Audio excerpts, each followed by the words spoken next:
नमस्कार विद्यार्थी मित्रांनो, द ग्रो अकॅडमीच्या ऑनलाईन प्लॅटफॉर्मवर आपल्या सर्व विद्यार्थी मित्रमैत्रिणींचे मी मनपूर्वक स्वागत करतो। आज कंबाईन पूर्व परीक्षा गट क चा जो काही पेपर झालेला आहे, या पेपरच्या अनुषंगाने इकॉनॉमी या सेक्शनमध्ये कुठले कुठले क्वेश्चन आणि त्यांचे आन्सर, संभाव्य आन्सर आपण म्हणूया कुठले कुठले आहेत, या अनुषंगाने आपण डिस्कस करणार आहोत। बघा, क्वेश्चन जो काय आहे 21 नंबरचा जो क्वेश्चन आहे, राष्ट्रीय अन्न सुरक्षा अभियान रिकामी जागा पंचवार्षिक योजनेत तयार करण्यात आले।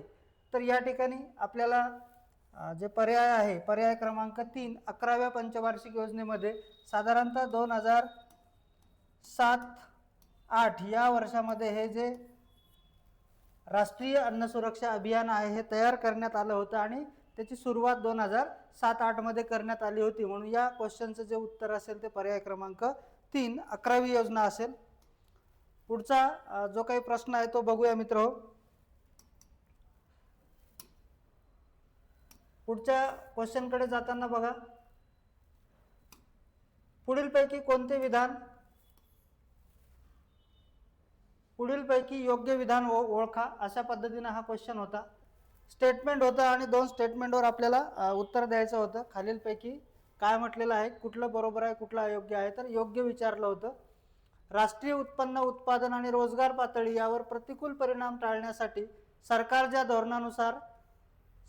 धोरणानुसार आपल्या खर्च विषयक आणि महसूल विषयक, खर्च आणि महसूल जर म्हटलं तर पब्लिक फायनान्स राजकोषीय धोरण, तर या ठिकाणी त्यांनी काय म्हटलं चलन विषयक धोरण, तर हे चुकीचं आहे। इथं काय पाहिजे होतं राजकोषीय धोरण, म्हणून पहिलं स्टेटमेंट हे चुकीचं आहे। दुसरं स्टेटमेंट बघा, अर्थव्यवस्थेचे कार्य सुरळीत चालण्याच्या दृष्टीने राजकोषीय धोरणाला 1929-33च्या महामंदीनंतरच्या काळात अधिक महत्त्व प्राप्त झाले, त्यामध्ये जे.एम. केन्स यांचे योगदान मोठे आहे। तर हे स्टेटमेंट जे आहे, ब स्टेटमेंट हे काय आहे बरोबर आहे। तर आपल्याला योग्य विधान विचारलं, पर्याय क्रमांक 2 हे या प्रश्नाचं काय आहे अचूक उत्तर आहे। पुढच्या प्रश्नाकडे जाऊया मित्रो। बघा, पुढचा प्रश्न अगदी सोपा होता, जो की तुमच्या तोंडपाठ असेल। पुढीलपैकी बरोबर जोडी कोणती ते शोधा। 14वा वित्त आयोग आणि त्याचे अध्यक्ष दिले वाय.व्ही. रेड्डी, तर हीच जोडी तुमची काय आहे बरोबर आहे। खालच्या तीनही जोड्या ह्या चुकीच्या आहेत। या प्रश्नाचं जे अचूक उत्तर आहे ते पर्याय क्रमांक 1 आहे। चला पुढच्या प्रश्नाकडे जाऊया मित्रो।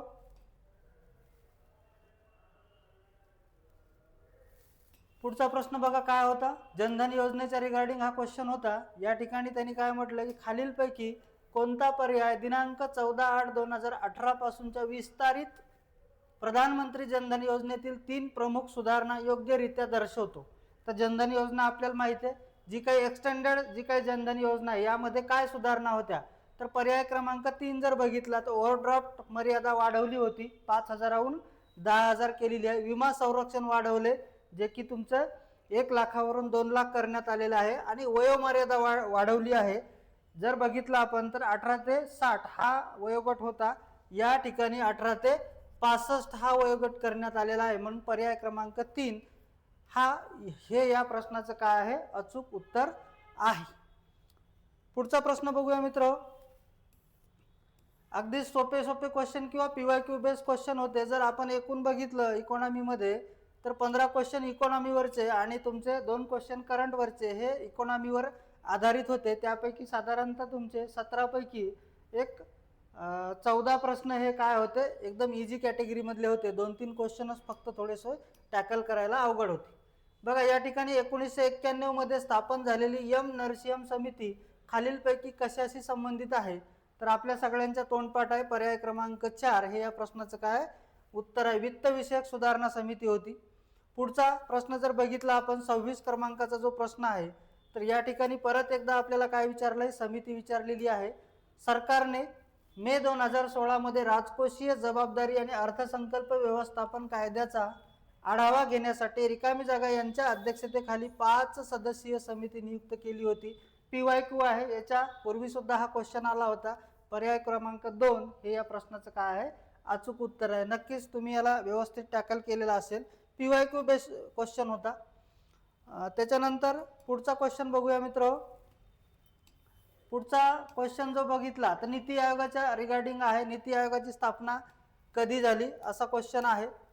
बघा, कोणत्या दिवशी झाली तर 1 जानेवारी 2015. सोपा क्वेश्चन आहे, सॉरी. 1 जानेवारी 2015ला नीती आयोगाची स्थापना झालेली आहे. एकदम सोपा क्वेश्चन होता, इझी कॅटेगरीमध्ये आपल्याला टाकता येईल तो. त्याच्यानंतर जो काही पुढचा क्वेश्चन आहे तो पुढचा क्वेश्चन आपला दारिद्र्याच्या रिलेटेड होता.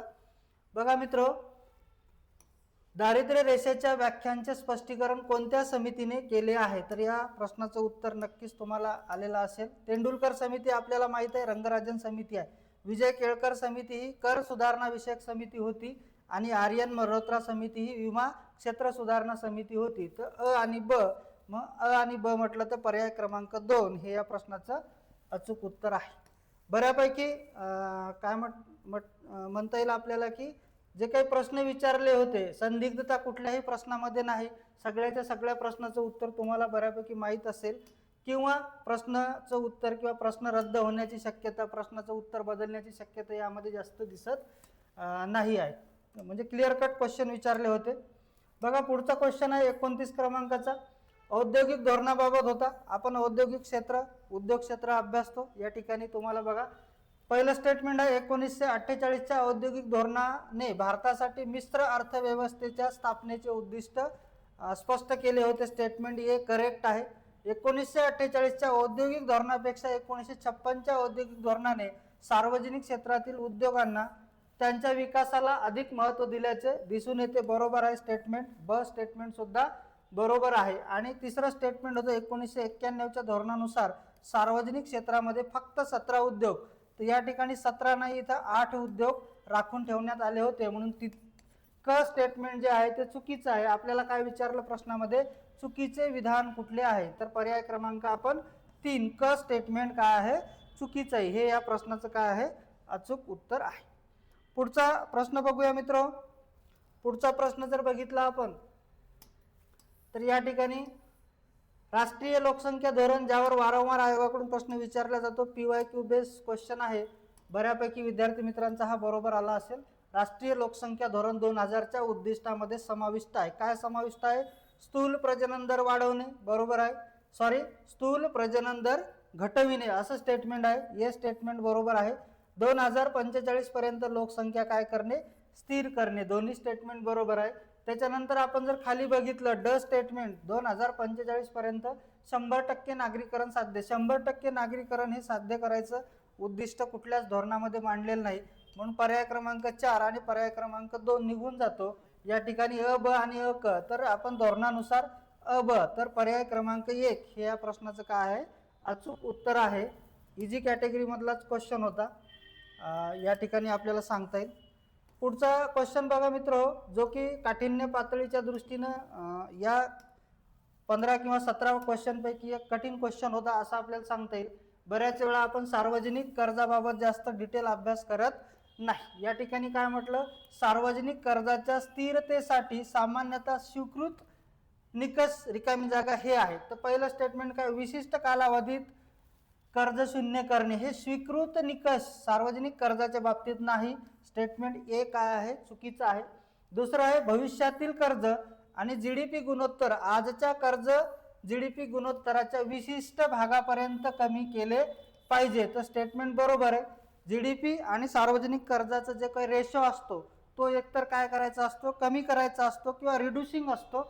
या ठिकाणी शब्द वापरलेला आहे बघा, शुड बी रिड्यूस, म्हणजे कमी करायचा असतो सार्वजनिक कर्ज जीडीपी गुणोत्तर, किंवा तो कॉन्स्टंट तरी ठेवायचा असतो. तिसऱ्या स्टेटमेंटमध्ये आहे भविष्यासाठी कर्ज जीडीपी गुणोत्तर आजच्या गुणोत्तरावर निश्चित केले जाते. म्हणजे या ठिकाणी काय आहे, द डेप्ट GDP ratio for the future can be fix, म्हणजे आजच्या जीडीपी गुणोत्तरावर पुढचं जे काही भविष्यकालीन कर्ज आणि तुमचं जीडीपी गुणोत्तर असतं ते निर्धारित केल्या जात असतं. हे स्टेटमेंट सुद्धा बरोबर आहे. इथं फिक्स म्हटलेलं आहे किंवा कॉन्स्टंट, म्हणजे आजचा सार्वजनिक कर्ज आणि जीडीपीचा जो रेशो आहे तो भविष्यात एकतर कॉन्स्टंट असला पाहिजे किंवा रिड्युसिंग असला पाहिजे. हे तत्व काय आहे, सार्वजनिक कर्जाच्या स्थिरतेसाठी काय केलेलं आहे, सामान्यतः स्वीकृत निकष आहेत असं आपल्याला सांगता येईल. हा क्वेश्चन बऱ्यापैकी कठीण क्वेश्चन होता. बरेच विद्यार्थी मित्र असोबत गेले असतील, परंतु कधीही सार्वजनिक कर्ज हे शून्य होत नसतं. डेव्हलपिंग कंट्रीमध्ये किंवा तुमच्या अविकसित राष्ट्रामध्ये सार्वजनिक कर्ज हे घेणं गरजेचं असतं किंवा घेणं आवश्यक असतं. म्हणून या ठिकाणी आपण ब आणि क जर बघितलं तर पर्याय क्रमांक 2 हे या प्रश्नाचं काय आहे, अचूक उत्तर आहे असं आपल्याला सांगता येतं. पुढच्या प्रश्नाकडे जाऊया मित्र. सोपेच क्वेश्चन आहेत पुढचे, बाकीचे जर बघितले आपण तर या ठिकाणी आपण पुढचा क्वेश्चन बघूया. अन्नधान्याचे बफर स्टॉक, बघा किंमत पातळीच्या अनुषंगाने किंवा प्राइस लेवल किंवा भाववाढच्या अनुषंगाने हे प्रश्न विचारलेला आहे. अन्नधान्याचे बफर स्टॉक रिकामी जागा करिता असतात. कशासाठी असतात? किमतीतील चढ उतार मर्यादित करण्यासाठी, बरोबर. अन्नधान्य निर्यात करण्यासाठी नसतात, बियाणे पुरवठा करण्यासाठी नसतात, खुल्या बाजारात विक्री करण्यासाठी सुद्धा नसतात. तर या प्रश्नाचं जे उत्तर आहे ते पर्याय क्रमांक 1 अ स्टेटमेंट काय आहे तुमचं, बरोबर आहे. पुढचा प्रश्न एकदम सोप्या कॅटेगरीमध्ये आहे असं आपल्याला सांगता येईल. राष्ट्रीय कृषी आणि विकास बँकेची स्थापना म्हणजेच नाबार्डची स्थापना कधी झाली? तर 12 जुलै 1982ला. तुमच्या तोंडपाठ असणारा प्रश्न आयोगाने विचारलेला आहे. पर्याय क्रमांक 2 हे या प्रश्नाचं काय आहे, अचूक उत्तर आहे. पुढचं क्वेश्चन आहे, आरबीआयच्या कोणत्या कायद्यानुसार शेड्यूल बँक आणि नॉन शेड्यूल बँक असे वर्गीकरण करण्यात येते? कुठले कायदे बँकिंगशी संबंधित? तर दोनच कायदे आहेत, एक म्हणजे आरबीआय ऍक्ट आणि दुसरा आहे बँकिंग नियमन कायदा. तर शेड्यूल आणि नॉन शेड्यूल बँक असं जे वर्गीकरण केलं जातं ते आरबीआय ऍक्ट 1934च्या शेड्यूल क्रमांक 2 नुसार केलं जातं. तर हे तुम्हाला माहित आहे. पर्याय क्रमांक 2 हे या प्रश्नाचं काय आहे, अचूक उत्तर आहे. पुढचा प्रश्न बघूया मित्र. आपल्या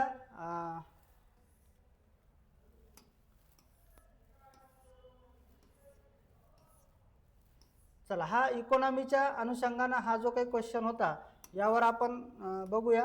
लोकसंख्या संक्रमण सिद्धांत, जो की तुम्ही वारंवार पाठ करता आणि त्याच्या 3 अवस्था असतात. मग तिसऱ्या टप्प्यात काय असते? पहिल्या टप्प्यात जन्म मृत्यू दर दोन्ही जास्त असते, तर हे स्टेटमेंट चुकीचं आहे. लोकसंख्येची जलद वाढ ही दुसऱ्या टप्प्यात असते. मृत्यू दरात लक्षणीय घट ही तिसऱ्या टप्प्यात झालेली असते, म्हणून क स्टेटमेंट बरोबर आहे. तर क सोबत गेलो तर पर्याय क्रमांक 3 हे या प्रश्नाचं काय आहे, अचूक उत्तर आहे असं आपल्याला सांगता येईल. अशा रीतीने एकूण 15 क्वेश्चन हे कशावर होते, इकॉनॉमी सेक्शनवर होते.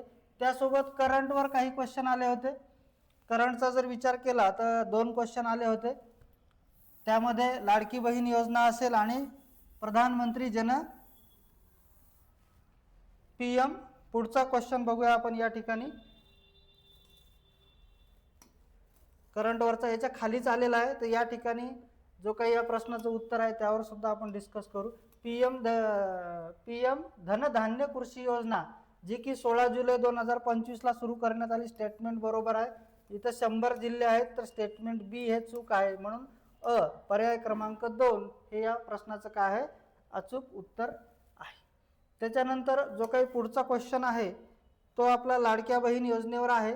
तो तुम्हाला म्हणजे माहीतच असेल. लाडक्या बहीण योजनेची जे काही मर्यादा असेल ती काय होती, 2.5 लाखापेक्षा कमी अशी ती मर्यादा होती. तर एकूण काय म्हटलं, इकॉनॉमी या सेक्शनवर तुम्हाला 17 क्वेश्चन आले होते. 2 करंटच्या अनुषंगाने आले होते आणि 15 इकॉनॉमीवर. तर एकूण 17 पैकी साधारणतः 3 क्वेश्चन तुमचे काय होते, काठिण्य पातळीचे होते. बाकी क्वेश्चन हे तुमच्या तोंडपाठ असणारे किंवा तुमच्या डिस्कशनमधले सरावामधले होते. तर या पेपरच्या अनुषंगाने जे काही प्रश्न परीक्षेमध्ये विचारले, तर आपण जे काही क्लासमध्ये डिस्कशन घेतलं, सराव पेपर घेतले, त्यामधले सगळेच्या सगळे मॅक्झिमम क्वेश्चन सार्वजनिक कर्जावरचा क्वेश्चन सोडला तर बाकी सगळे क्वेश्चन काय झालेले आहेत, रिफ्लेक्ट झालेले आहेत आयोगाच्या पेपरला. अशा पद्धतीनं ग्रो अकॅडमीच्या माध्यमातून ज्या विद्यार्थी मित्रांनी सराव केला, अभ्यास केला, त्यांना सुद्धा नक्कीच याचा फायदा झालेला आहे. तर या ठिकाणी आपण थांबूया मित्र. धन्यवाद.